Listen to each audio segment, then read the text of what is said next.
1947 সালে ভারত পাকিস্তান ভাগ হওয়ার পরও ভারতে হিন্দু মুসলিম একসাথে বসবাস করা শুরু করে, যেখানে ভারতের সংবিধানও হিন্দু মুসলিমের মধ্যে কোনো পার্থক্য রাখেনি। তবে ভারতের মুসলমানদের বর্তমানে কী অবস্থা সেটা সম্পর্কে কিছু ফ্যাক্ট জানবো আজকের টোটো টক্সে। নিজেদের ব্যর্থতা লুকাতে বর্তমান মোদী সরকার মুসলমানদের নিয়ে নতুন নীল নকশা আঁকছে। 2015 সালে যেখানে মোদী তারুণ্য, প্রযুক্তি, অর্থনীতি এগুলো নিয়ে কথা বলতো, সেখানে 2024-25 সালে এসে মোদির মুখে খুব বেশি শোনা যায় মুসলিম, মোগল, মাটন এগুলো নিয়ে, যা অনেক অতীত ইতিহাসকে আমাদেরকে মনে করিয়ে দেয়। 8 ডিসেম্বর 1947 দিল্লিতে আরআরএস একটি মিটিং হয়, যেখানে তৎকালীন আরআরএস এর হেড গোলওয়াকার বলেন যে পৃথিবীতে এমন কোনো শক্তি নেই যা মুসলমানদেরকে ভারতে রাখতে পারবে, তাদেরকে ভারত ছাড়তেই হবে। গান্ধীকে চুপ রাখার উপায়ও আমাদের কাছে আছে। গোলওয়াকারের নিজের লেখা বইতেও তিনি মুসলমানদেরকে ফরেন রেস বলেছেন, তারা নাগরিক অধিকার পাওয়ার যোগ্য না তার মতে। আজ 2025 সালে এসেও মোদী সরকার এমন কিছু করতে যাচ্ছে, ভারতীয় মুসলমানদেরকে সেকেন্ড ক্লাস সিটিজেন হিসেবে রাখতে যাচ্ছে।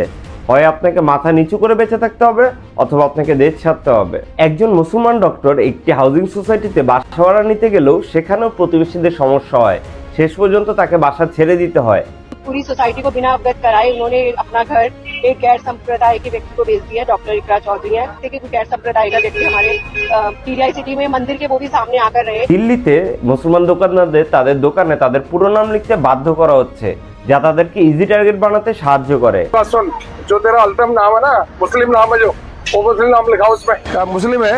जी सर। तो यहाँ पे यार अपना नाम लिखो पहले, यहाँ लगाओ बढ़िया सा। भैया इसको बंद करो, नाम चेंज करो, मोहम्मद अयान खान लिखो यहाँ पे। ওপেনলি রিলিজিয়াস প্রোফাইলিং করা হচ্ছে এর মাধ্যমে। সাউথ আফ্রিকায় একসময় ব্ল্যাকদের নিয়ে প্রোপাগান্ডা ছড়ানো হতো, একইভাবে বর্তমান ভারতীয় গদি মিডিয়া মুসলমানদের নিয়ে প্রতিনিয়ত প্রোপাগান্ডা ছড়াচ্ছে।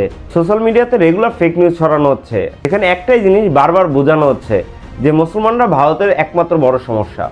বলিউডে বিভিন্ন মুভির মাধ্যমে এই ধরনের প্রোপাগান্ডা ছড়ানো হচ্ছে। 1905 সালে যেখানে হিন্দু মুসলিম একত্রে বেঙ্গল পার্টিশনকে অপোজ করে, এখানে বর্তমান আজমির শরীফ খোঁড়ার চেষ্টা করা হচ্ছে।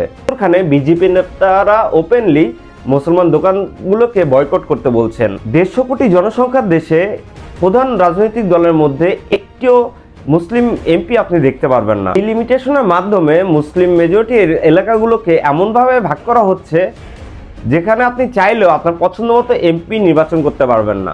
এই ধরনের পলিটিক্যাল মার্জিনাইজেশনের উদাহরণ হিসেবে আপনারা দেখতে পারেন জাম্মুতে, যেখানে হিন্দু মেজরিটি বেশি, সেখানে 6টি সিট নতুন করে বাড়ানো হলেও কাশ্মীরে যেখানে মুসলিম মেজরিটি বেশি, সেখানে মাত্র 1টি সিট বাড়ানো হয়েছে। আবার নির্বাচনের আগে ভোটার লিস্ট থেকে মুসলমানদের নাম হারিয়ে যাওয়া অনেকগুলো প্রশ্নের জন্ম দেয়। আসামে হিন্দু মুসলিম জমি বেচাকেনা করতে গেলেও আপনাকে সরাসরি সিএম এর পারমিশন নিতে হবে। এই যদি হয় সেকুলারিজমের উদাহরণ, তাহলে আপাতত সাউথ আফ্রিকার সাথে বর্তমান ভারতের পার্থক্য কোথায়? আজকের জন্য এটুকুই। আর হ্যাঁ, ভিডিও যদি ভালো লাগে শেয়ার দিতে ভুলবেন না। আর ভিডিও সম্পর্কে আপনার যে কোনো মতামত দিয়ে দিন কমেন্টসে। Stay safe, stay fun with toto talk.